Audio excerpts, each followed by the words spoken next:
Quantas pessoas são capazes de esconder um monstro por trás de um sorriso? E se o maior perigo nunca tivesse a aparência que você imaginou?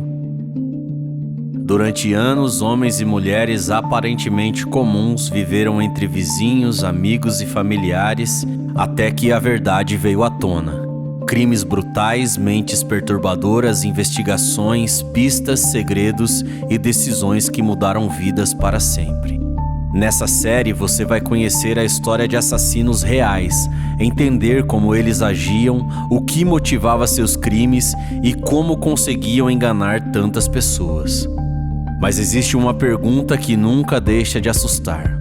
Um assassino nasce assim ou é criado pelas circunstâncias?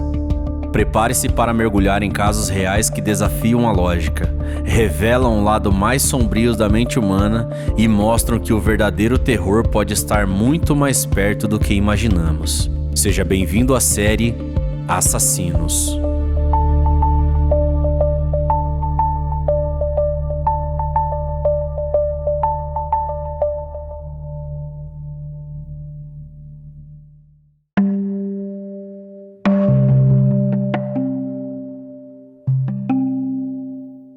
Na primeira parte, acompanhamos a transformação de Mark David Chapman, desde a infância solitária até o momento em que a admiração por John Lennon se converteu em ressentimento.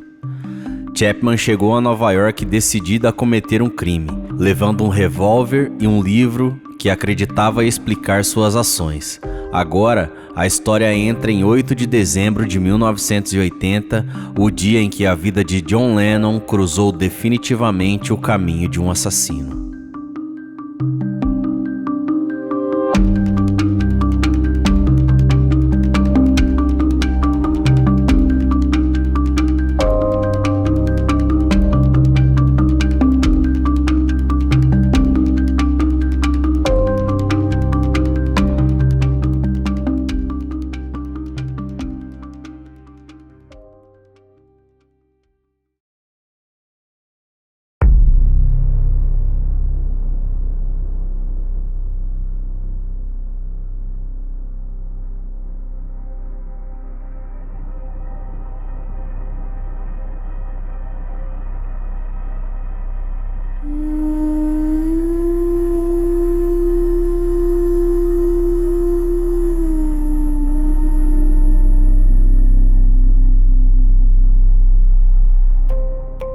A segunda-feira, 8 de dezembro de 1980, começou como um dia de trabalho e criação para John Lennon e Yoko Ono. Aos 40 anos, Lennon vivia um período de retorno à música depois de ter passado aproximadamente 5 anos afastado dos grandes lançamentos. Ele havia dedicado boa parte daquele tempo ao filho Sean, nascido em 9 de outubro de 1975. Em novembro de 1980, John e Yoko lançaram o álbum Double Fantasy, marcando uma nova fase artística e pessoal do casal. Naquela manhã de dezembro, a fotógrafa Annie Leibovitz chegou ao apartamento da família no Dakota para realizar uma sessão destinada à revista Rolling Stones. Uma das imagens registradas mostrava John Lennon sem roupas, abraçado ao corpo vestido de Yoko Ono. A fotografia se tornaria uma das últimas e mais conhecidas imagens do músico ainda vivo. Mais tarde, o jornalista Dave Sholin e uma equipe de rádio de São Francisco entrevistaram Lennon dentro do apartamento. Durante a conversa, ele falou sobre o futuro, sobre a família e sobre o desejo de continuar criando música por muitos anos. Enquanto Lennon planejava os próximos capítulos da vida, Chapman permanecia do lado de fora do edifício, observando a entrada. Ele conversava com outros fãs e tentava parecer apenas mais um admirador esperando uma oportunidade de ver o ex-Beatle. Em determinado momento, encontrou Ellen Seaman, funcionária da família de Lennon, acompanhada do pequeno Sean, que tinha 5 anos. Chapman chegou perto do menino e apertou sua mão. O gesto, aparentemente cordial, escondia uma realidade assustadora. Aquele homem estava planejando matar o pai da criança. Por volta das 5 horas da tarde, John Lennon e Yoko Ono deixaram o Dakota para seguir até o estúdio Record Plant. O casal trabalharia na finalização de Walking on Thin Ice, uma composição de Yoko Ono que contava com a participação de Lennon. Antes de entrar no carro, John foi cercado por alguns admiradores que o aguardavam do lado de fora. Entre eles estavam o fotógrafo amador Paul Gorish, que havia encontrado Lennon em outras ocasiões. Chapman se aproximou carregando uma cópia do disco Double Fantasy e estendeu o álbum e pediu um autógrafo. John Lennon parou, pegou uma caneta e assinou a capa calmamente.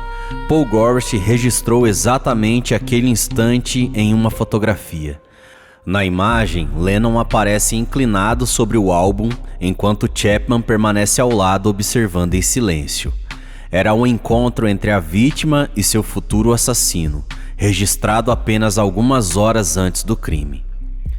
Depois de assinar, Lennon teria perguntado se Chapman desejava mais alguma coisa. Chapman respondeu que não.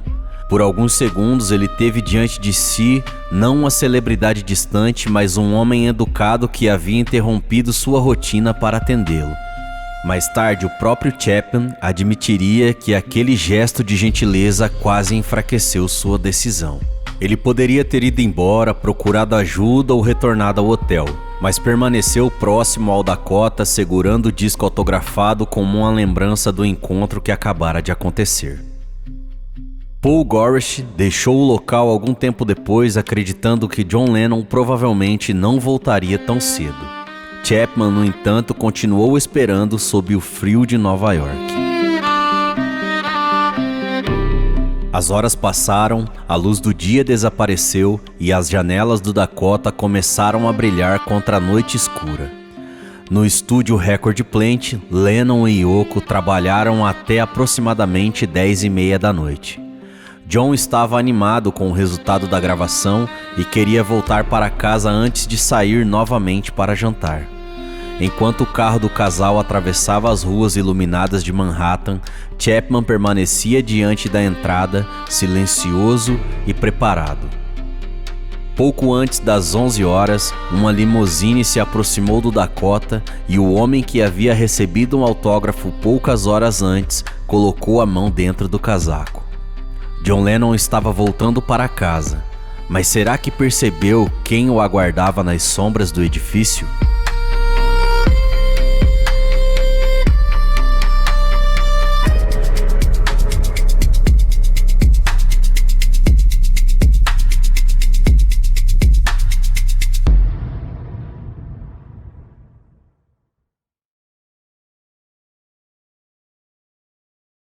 As revelações do homem que matou John Lennon.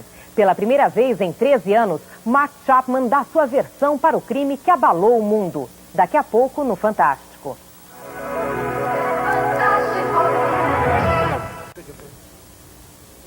Um dos homens mais odiados do mundo se arrepende do crime que cometeu. Condenado a passar o resto da vida na prisão, o fã que matou John Lennon resolve quebrar o silêncio. Todo mundo sabe quando e onde foi cometido o crime que abalou o mundo. Em Nova York, dezembro de 1980. Mark David Chapman vai dizer agora por quê.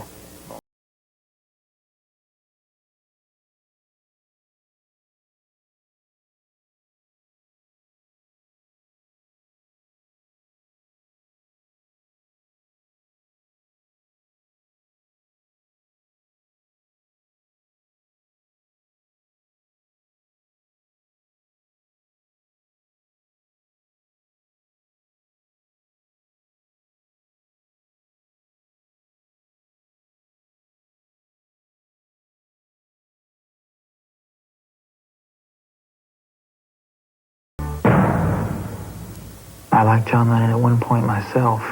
Eu gostava tanto de John Lennon que ficaria com muita raiva se alguém fizesse mal a ele. Então posso entender o que todos estão sentindo. É difícil ser o que sou. Todos os dias, até o fim da minha vida, vou ter de encarar o que fiz. Não é fácil. Chapman se identificou tanto com John Lennon que tentava imitar o ídolo em tudo. Lennon se casou com uma japonesa mais velha que ele. Chapman também se casou com uma mulher mais velha. Gloria Ebb, uma descendente de japoneses. Eu estava me sentindo desesperançado e vazio. Descobri que eu, que me considerava um ninguém, estava querendo destruir alguém. Nova York, segunda-feira, 8 de dezembro de 1980, 5 da tarde.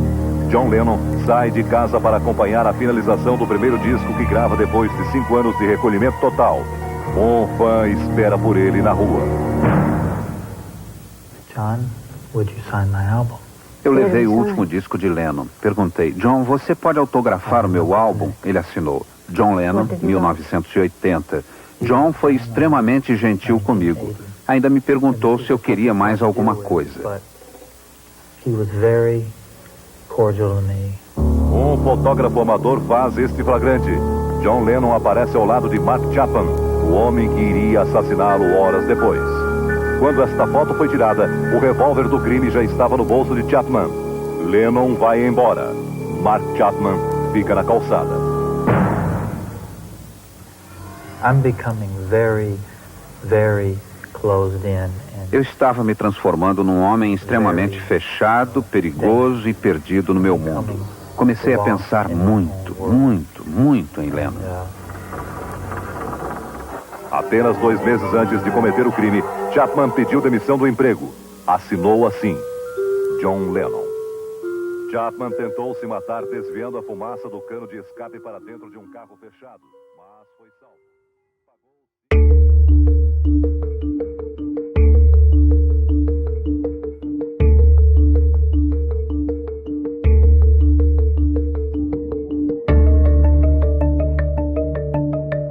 Por volta de 10 para as 11 da noite de 8 de dezembro de 1980, a limusine que transportava John Lennon e Yoko Ono parou diante do edifício Dakota.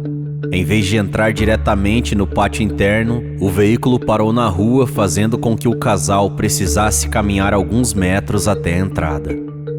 Yoko Ono saiu primeiro e seguiu em direção ao grande arco do edifício. John Lennon desceu logo depois carregando fitas com gravações feitas naquela noite. A poucos metros dali, Mark David Chapman observava cada movimento. Yoko passou por ele e entrou na área coberta do Dakota. Lennon caminhou logo atrás, aparentemente reconhecendo o homem para quem havia dado um autógrafo naquela tarde. Quando o músico passou, Chapman retirou o revólver calibre 38 do casaco. A uma curta distância, apontou a arma para as costas de Lennon e então, em poucos segundos, disparou 5 vezes. Um dos projéteis não atingiu o músico e acertou numa área próxima ao edifício. Os outros 4 atingiram Lennon nas costas e no ombro, atravessando seu corpo e provocando ferimentos internos gravíssimos.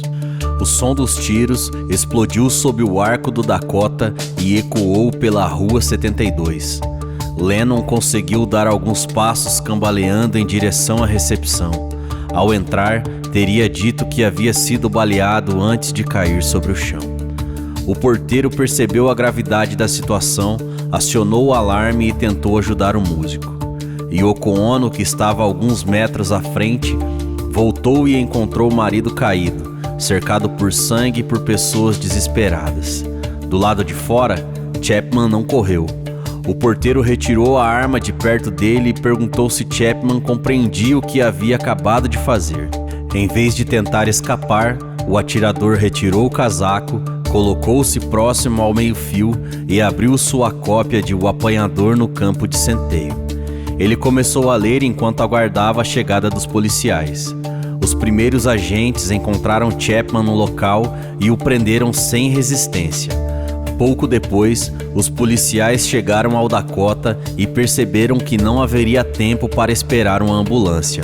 Então colocaram John Lennon no banco traseiro da viatura e seguiram em alta velocidade para o hospital. Durante o trajeto, um dos policiais tentou manter Lennon consciente, perguntando se ele sabia quem era. Segundo relatos, Lennon ainda teria conseguido responder de forma fraca antes de perder completamente a consciência. No hospital, uma equipe médica iniciou imediatamente os procedimentos de emergência. Os projéteis haviam provocado danos severos aos pulmões e os principais vasos sanguíneos próximo ao coração. Os médicos abriram o tórax de Lennon e tentaram realizar massagem cardíaca diretamente sobre o coração do músico.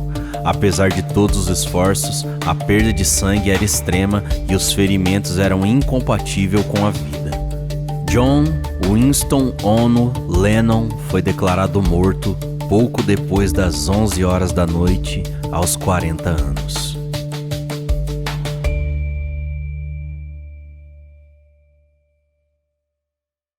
O mundo acordou hoje com uma notícia trágica. John Lennon, um dos Beatles, morreu assassinado. O crime foi no final da noite de ontem, em Nova York. Lennon chegava em casa com a mulher Yoko Ono quando o homem se aproximou, puxou um revólver e deu vários tiros no artista. A morte violenta de John Lennon chocou muita gente no Brasil. Aqui ele tinha alguns amigos. Nós estivemos no Japão agora, que ele foi com a Yoko para o Japão.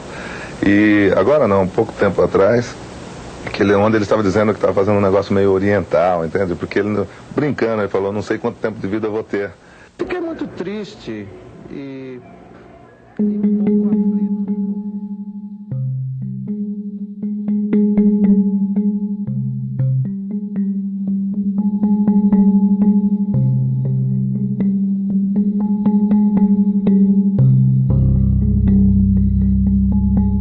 A confirmação se espalhou rapidamente quando o jornalista esportivo Howard Cosell anunciou a morte durante uma transmissão de futebol americano na rede ABC. Em questão de minutos, fãs começaram a se reunir diante do hospital e do edifício Dakota. Pessoas choravam, cantavam música dos Beatles e acendiam velas na calçada gelada de Manhattan. Enquanto o mundo recebia a notícia com incredulidade, Chapman era interrogado na delegacia de Nova York. Ele não negou o crime e indicou que o livro encontrado em suas mãos representava sua explicação. Inicialmente, sua defesa alegou que ele sofria graves transtornos mentais e não deveria ser considerado plenamente responsável pelos seus atos. Diversos especialistas avaliaram seu estado psicológico, produzindo opiniões diferentes sobre sua capacidade de compreender o crime. Chapman chegou a declarar-se inocente por motivos de insanidade, mas mudou sua posição em junho de 1981. Contra a orientação de seus advogados, declarou-se culpado pelo assassinato de John Lennon. Ele afirmou que havia recebido uma orientação divina para admitir a culpa, outra demonstração de como religião, fantasia e realidade se misturavam em seus pensamentos. Em 24 de agosto de 1981, o juiz Dennis Edwards condenou Chapman a uma pena de 20 anos até prisão perpétua, com a exigência de tratamento psiquiátrico. Com o passar dos anos, novas declarações começaram a desmontar a explicação de que o crime havia ocorrido apenas por delírio ou por influência de um livro. Em audiências de liberdade condicional, Chapman reconheceu que sabia que matar Lennon era errado e que havia planejado cuidadosamente cada etapa. Ele afirmou que sentia inveja, ressentimento e, acima de tudo, um desejo desesperado de alcançar notoriedade. Chapman acreditava que ao matar uma das pessoas mais famosas do planeta, seu próprio nome jamais seria esquecido. O homem que se considerava invisível havia escolhido destruir uma vida para obrigar o mundo a olhar para ele. Até 2025, Mark David Chapman teve liberdade condicional negada 14 vezes e continuava cumprindo sua sentença na Green Haven Correction Facility, no estado de Nova York. Sua próxima audiência foi programada para fevereiro de 2027. Enquanto Yoko Ono permaneceu durante décadas contrária à sua libertação.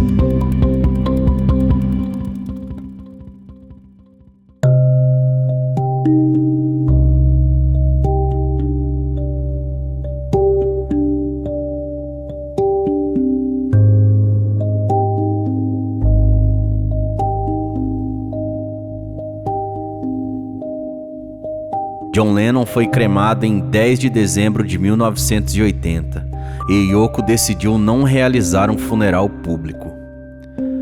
No dia 14 de dezembro, milhões de pessoas ao redor do mundo participaram de 10 minutos de silêncio em memória do músico. Próximo ao Dakota, uma área no Central Park recebeu o nome de Strawberry Fields e se transformou em um memorial visitado por admiradores de diferentes gerações. No centro do local, a palavra Imagine foi gravada em um mosaico que se tornou símbolo de paz, memória e ausência. Chapman conseguiu fazer com que seu nome entrasse para a história, mas não da forma grandiosa que imaginava.